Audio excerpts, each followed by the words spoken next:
Hello guys, welcome to my YouTube channel let's cognize. आज हम discuss करेंगे MEG 14 contemporary Indian English literature in English translation. Indian literature in English translation, उसकी हमारे पास block है, fourth block है short story first. उसमें से हम डिस्कस करेंगे आज महाश्वेता देवी की जो शॉर्ट स्टोरी थी साल्ट, उसके बारे में हम डिस्कस करेंगे।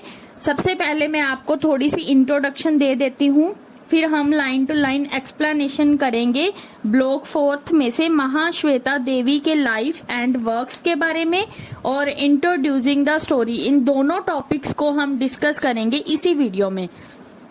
फर्स्ट ऑफ ऑल सबसे पहले मैं आपको इस स्टोरी के बारे में थोड़ा सा बता देती हूँ, थोड़ी सी इंट्रोडक्शन दे देती हूँ सभी चीजों के बारे में। नाउ टाइम ना वेस्ट करते हुए हम स्टार्ट करते हैं। जो ये साल्ट पोयम है, कुछ प्लेसेस में इसे नमक बोला जाता है और कुछ प्लेसेस में इसे नून के नाम से जाना जाता है। मीनिंग सेम है, नमक ही होता है। इसे 1981 में पब्लिश किया गया था और ये महाश्वेता देवी द्वारा क्या है, बंगाली लैंग्वेज में लिखा गया था। शर्मिष्ठा दत्ता है जो गुप्ता, शर्मिष्ठा दत्ता गुप्ता के द्वारा इसे हिंदी में ट्रांसलेट किया गया था। इसका मेन थीम क्या है, एक्सप्लॉयटेशन ऑफ लेबर। इसमें क्या है, लेबर की एक्सप्लॉयटेशन को दिखाया गया है कि किस तरह लेबर को एक्सप्लॉयट किया जाता है, किनके अंडर, मतलब जमींदारों, मतलब एक जो मेन बंदा होता है जिसका हक होता है पूरी जमीन पर, उसके द्वारा शोषण किया जाता है लेबर का। इसमें क्या है, एक करेक्टर है पूर्ति मुंडा, जो क्या है इस स्टोरी की सेंट्रल फिगर है और एक यूथ कमेटी बनी हुई है, उसका लीडर है। दूसरा करेक्टर है उत्तम चंद। उत्तम चंद क्या है, इस स्टोरी का विलेन है। वो क्या है, एक क्रूएल जमींदार है, मतलब बहुत बैड जमींदार है। यूथ कमेटी बनी हुई है जिसमें क्या है, काफी ग्रुप ऑफ यंग ट्राइबल्स है, मतलब आदिवासियों की एक कमेटी बनी हुई है। और विलेज हेडमैन है, वो क्या है, गुड कॉमन वाला, मतलब कॉमन सेंस वाला एक अच्छा आदमी है विलेज का जो हेडमैन है। एकोया, ये क्या है, एक हाथी है एकोया, और ये एक रोग एलिफेंट है। आई होप आपको यहाँ तक अच्छे से समझ आ गया जो भी मैंने बताया है। नाउ हम डिस्कस करते हैं इसकी line to line explanation. Mahasweta Devi life and works. जो महाश्वेता देवी थी उनका जन्म हुआ था ढाका में 1926 में। 1936 से लेके 1938 तक उन्होंने कहाँ स्टडी की थी, शांति निकेतन में। आफ्टर दैट क्या हुआ था, वो बेलटोला स्कूल इन कोलकाता में शिफ्ट हो गई थी, मतलब कोलकाता चली गई थी, बेलटोला स्कूल में एडमिशन ले लिया था, जहां पर क्या था, उनकी फैमिली 1938 से 1944 तक रही थी। और 1942 में क्या था, जब उनकी मैट्रिकुलेशन कंप्लीट हो गई थी तो उन्होंने कौन सा कॉलेज ज्वाइन किया था, आशुतोष कॉलेज। वहां उन्होंने किसकी तरह काम किया, फेमाइन रिलीफ पर। वहां क्या थी, एक गर्ल स्टूडेंट्स की एसोसिएशन बनी हुई थी, वहां पर उन्होंने फेमाइन रिलीफ के ऊपर काम किया था। दे मूव्ड टू रंगपुर, फिर वो कहाँ चले गए थे सारे, 1944 में रंगपुर चले गए थे। और सेम ईयर लास्ट में उन्होंने क्या किया था, ज्वाइन किया था शांति निकेतन को, वहां पर वो एक BA की स्टूडेंट थी। 1946 में उन्होंने अपनी ग्रेजुएशन कंप्लीट की विश्वा भारती से। वहां पर उन्होंने किसकी डिग्री गोट की ऑनर डिग्री इन इंग्लिश की। और उन्होंने किस चीज में एडमिशन ली, उनको किसका रोल नंबर मिला, MA in English at Kolkata university. Her studies however, उसकी स्टडीज थी जो वो क्या थी, इंटरप्टेड हो गई थी कुछ कम्युनल रायट्स के लिए। मतलब क्या है, उनकी स्टडी जो बीच में क्या है डिसमिस हो गई थी कम्युनल रायट्स के लिए, क्योंकि वो क्या थी, एक कम्युनिस्ट थी। और 1947 में, आई होप आपको ये फर्स्ट पैराग्राफ अच्छे से समझ आ गया। नाउ हम डिस्कस करते हैं सेकंड पैराग्राफ। 1947 में क्या है, उनकी मैरिज हो गई थी बाई जॉन भट्टाचार्य से। और 1948 में उनके एक लड़का हुआ था जिसका नाम था नाबारुन, बोर्न हुआ था। For a couple of year, मतलब 2 साल उन्होंने क्या है टीचिंग की थी पद्मा पुकुर स्कूल में, और क्या था एट रमेश मित्रा बालिका विद्यालय, मतलब 2 साल उन्होंने एक तो पद्मा पुकुर स्कूल में और दूसरा रमेश मित्रा बालिका विद्यालय में टीचिंग की थी। एंड वहां पर उन्होंने किन चीजों को पब्लिश किया गया था, फीचर और शॉर्ट स्टोरी को इन सचित्रा भारती में किनके अंडर किया था, सुमित्रा देवी के अंडर किया था। और 1949 में उन्होंने क्या है ज्वाइन की पोस्ट एंड टेलीग्राफ डिपार्टमेंट को, पर उन्हें क्या है 1950 में कम्युनिस्ट की पोस्ट से निकाल दिया गया, डिसमिस कर दिया गया। 1952 में वो अपने हस्बैंड के साथ मुंबई चली गई। उनकी जो फर्स्ट बुक थी रानी ऑफ झांसी, उसे पब्लिश किया गया 1956 में, और उसे किसके द्वारा फॉलो किया गया, वाली एंड नोटी द्वारा 1957 में।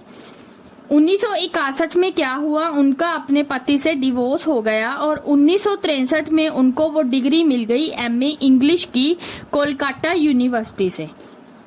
1964 में उन्होंने विजय ग्रहण ज्योतिष राय कॉलेज ज्वाइन किया, वहां पर वो इंग्लिश की लेक्चरर थी। 1965 में उनकी मैरिज दोबारा आशीष गुप्ता से हुई और 1975 में उनके साथ भी डिवोर्स हो गया।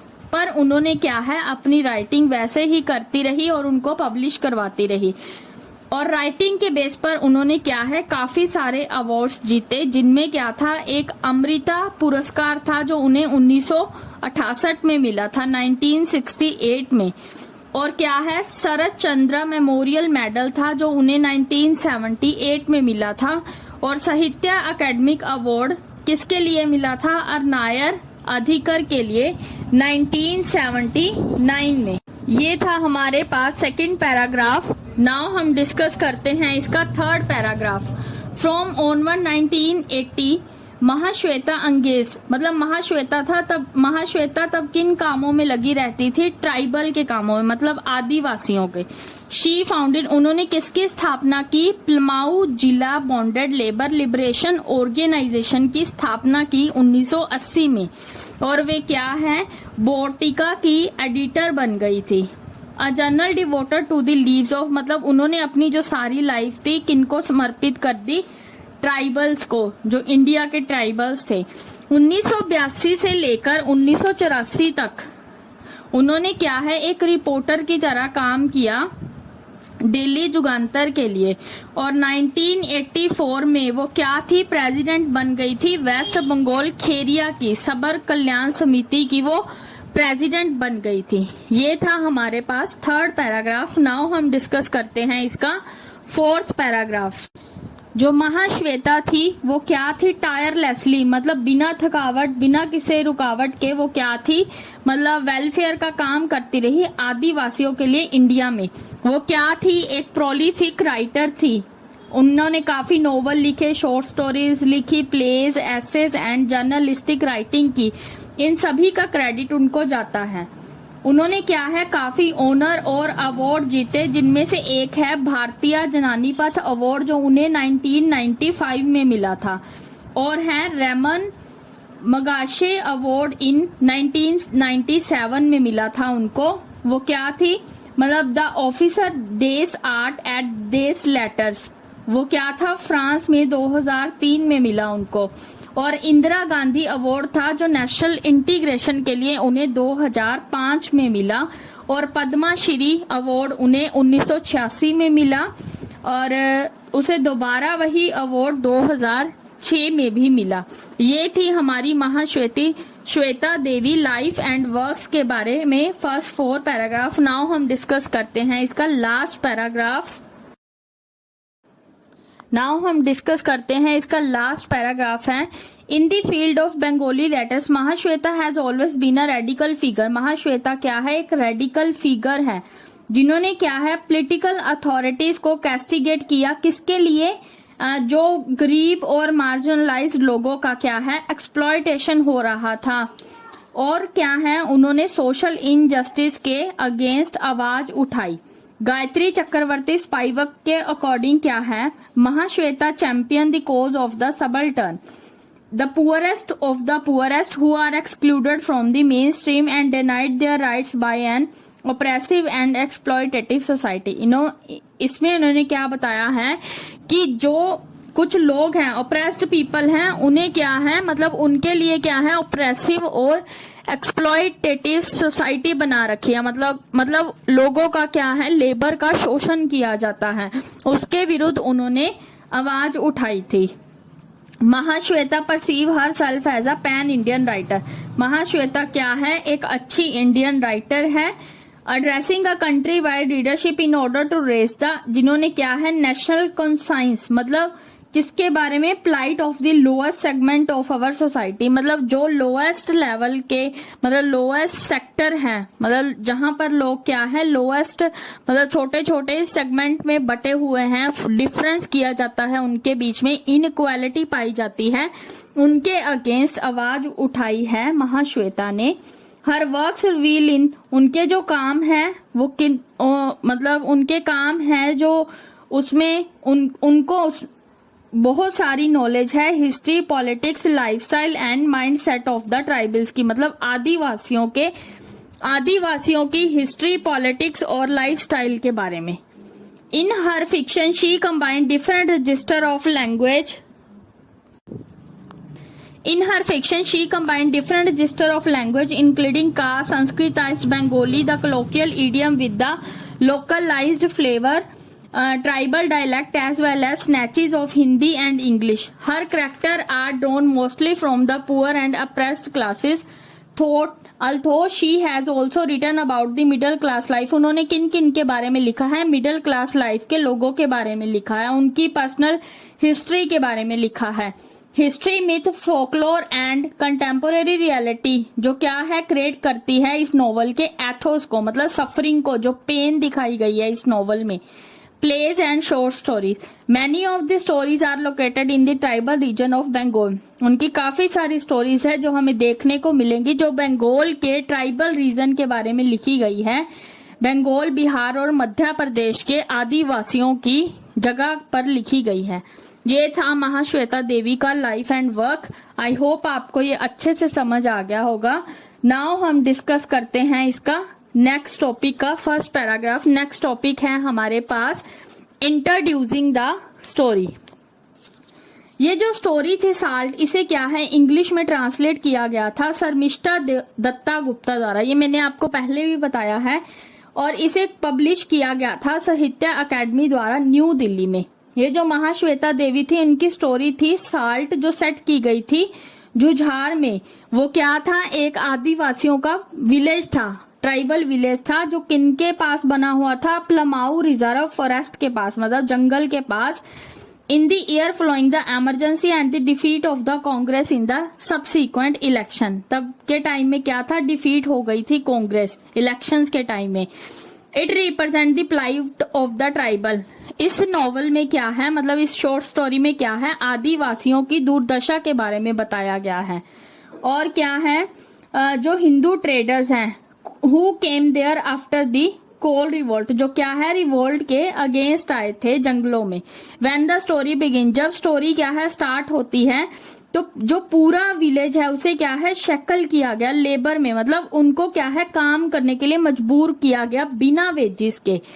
किसके द्वारा मजबूर किया गया था, उत्तम चंद जो करेक्टर है, लैंड ओनर है, उसके द्वारा क्या है, सभी लोगों को मजबूर किया गया काम करने के लिए और बिना वेतन के। और जो ट्राइबल थे वो तो जंगलों में बंद कर दिए और उनको क्या है, उनके अधिकारों से वंचित रखा गया। उन्होंने क्या कहा कि वो तब तक, मतलब वो क्रॉप्स नहीं उगा सकते जब तक क्या है, एक नया मिनिस्टर नहीं आएगा इलेक्शंस के बाद 1977 में, तब तक के लिए उन्हें वेतन का कोई अधिकार नहीं है। ऑर्गेनाइज्ड यूथ थी, मतलब किसके साथ थी, पूरी मुंडा के साथ थी, जिन्होंने चैलेंज किया था उत्तम चंद को। उन्होंने क्या कहा कि ट्राइबल्स जो आदिवासी हैं, उनका ये खेती करते हैं, जो क्रॉप्स फसलों का काम है, उनको उनका आधा हिस्सा मिलना चाहिए। उसका बदला लेने के लिए क्या किया, उत्तम चंद ने क्या सोचा, डिसाइड किया कि ये जो आदिवासी हैं उन्हें नमक से वंचित रखा जाए। डेप्राइव द ट्राइबल ऑफ साल्ट, ये क्या थी, उसकी चीप हरकत थी, घटिया बात थी। उन्होंने ये सोचा तो उन्होंने यही कहा है इन 3 लाइन्स में, the people of Jujhar come for their weekly market. जो आदिवासी थे, जो लोग थे जुझार के, वो क्या था, हफ्ते बाद प्लानी और मुरू में जाते थे। क्या लेने जाते थे? नमक लेने जाते थे। जितनी भी ग्रोसरी शॉप्स थी वहां 2 मार्केट थी जो किससे बिलोंग करती थी? उत्तम चंद से ही, जिसने ये डिसीजन लिया था कि लोगों को नमक से डिप्राइव करना है। Let them have a taste of, उसने क्या कहा था कि इनको भी पता चले कि नमक के बिना टेस्ट कैसा होता है, इनको भी चखना चाहिए नमक के बिना टेस्ट कैसा होता है। ये क्या था? इन ग्रेटिट्यूड था। मतलब उन्होंने क्या कहा कि इतने सालों से मैं इन्हें फसलें खिला रहा हूँ, कनक खिला रहा हूँ, भोजन खिला रहा हूँ, और इन्होंने मतलब ये बिना वेतन के थोड़ा टाइम भी काम नहीं कर सकते, इसलिए उसने ऐसा किया। नेक्स्ट पैराग्राफ में हमने डिस्कस किया है ये जो कुछ भी उन्होंने डिसीजन लिया, इसका क्या है, काफी बैड इफेक्ट हुआ। इससे क्या है, काफी सारी प्रॉब्लम्स हुई। जो पीपल थे वो क्या थे, फॉरेस्ट कॉन्ट्रैक्टर के पास गए, जंगलों के कॉन्ट्रैक्टर के पास, बाटर क्रॉप्स फॉर साल्ट, जो क्या थी, बेचती थी नमक को, प्रे टू हार्म डियो and exchange hands for salt. वो क्या थी, मतलब बदले में मुर्गियां भी देने लगे थे कि उनको नमक मिल जाए। The youth committee ask the medical representative, जो यूथ कमेटी थी उन्होंने क्या कहा कि नमक हमारे लिए किस लिए हेल्पफुल है, नमक से हमारी बॉडी में किस चीज की कमी होती है। टेक्निकली इसका आंसर दिया गया कि जो फंक्शन है साल्ट का हमारी बॉडी में, वो क्या है, हमारे ऑस्मोसिस लेवल को कंट्रोल करता है, मतलब बैलेंस रखता है, मेंटेन करता है हमारे वाटर और ब्लड वॉल्यूम के बैलेंस को, एसिड बेस बैलेंस को कंट्रोल करता है, सप्लाई करता है हमारी बोन्स को जो भी जरूरी एलिमेंट चाहिए होते हैं, टीथ को, और मेंटेनेंस करता है हमारी मसल की और नर्व सेल की। ये क्या है, हमारी बॉडी में ब्लड सर्कुलेशन के लिए काफी जरूरी है। उन्होंने ये आंसर दिया नमक का कि नमक हमारी बॉडी के लिए क्यों जरूरी है। When confronted, उत्तम चंद ने क्या कहा कि ये जो ट्राइबल हैं ये लायर हैं, मतलब झूठे हैं। पूर्ति ने क्या डिस्कवर किया, उसने डिस्कवर किया कि एक और सोर्स है साल्ट का, मतलब एक साल्ट लिक होती है जो जानवरों के लिए बनी होती है। ही ऑल्सो विटनेस मतलब वो वहां पर क्या था, एक हाथी था इकोया नाम का, वो काफी रूग एलिफेंट था, और वो क्या है, अनप्रिडिक्टेबल है, उसका बिहेवियर है, एटीट्यूड है, वो क्या है, इरिस्पॉन्सिबल है, मतलब उसके माइंड का कोई पता नहीं होता, मतलब वो काफी मतलब कह सकते हैं कि रूड है। The loner wait and the salt lick before he left, क्या है, जो जानवर होते हैं ना उस लिक को चाटते हैं, मतलब जिससे वो मतलब चाटने से क्या है, उनकी बॉडी को नमक मिलता है, मतलब वो लिक को चाट कर खाते हैं। पूर्ति ने क्या रियलाइज किया, मतलब पूर्ति जो था वो नमक लेने ही गया था, पूर्ति को पर उसकी लेने की देनी करनी पड़ गई। एकोया था वो क्या था, मतलब उसने उसे मार दिया था। नेक्स्ट पैराग्राफ है हमारे पास। हेडमोन ने क्या था, उस आदिवासी को मतलब एलिफेंट के गुस्से के बारे में चेतावनी भी दी थी। The salt leak is shifted, तब क्या हुआ, साल्ट लीक को शिफ्ट कर दिया गया एक जगह से दूसरी जगह। एकोया क्या था, काफी सस्पिशियस था, मतलब संदेही था। क्या हुआ, फर्स्ट में जो आदिवासी थे उनको इनके बारे में कुछ नहीं पता था, उन्होंने क्या था, नमक को चुराने की बातें की, उस लीक को चुराने की बातें की। पर क्या हुआ, एकोया ने उसे नमक चुराते हुए देख लिया पलमाऊ फोर्ट के पास। एकोया ने अटैक कर दिया उन कल्प्रिट पर, उन ट्रैम्पल्स पर, और उन्हें क्या है, मौत के घाट उतार दिया। हाथी है जो वो क्या है, लार्जेस्ट टेरेस्ट्रियल एनिमल है, अगर हाथी को गुस्सा आ जाए तो वो मैन को क्या है, मौत के घाट उतार देता है। उसके जो पैर है उनके नीचे ऐसे लगता है जैसे सूखी पत्तियां लगी हों।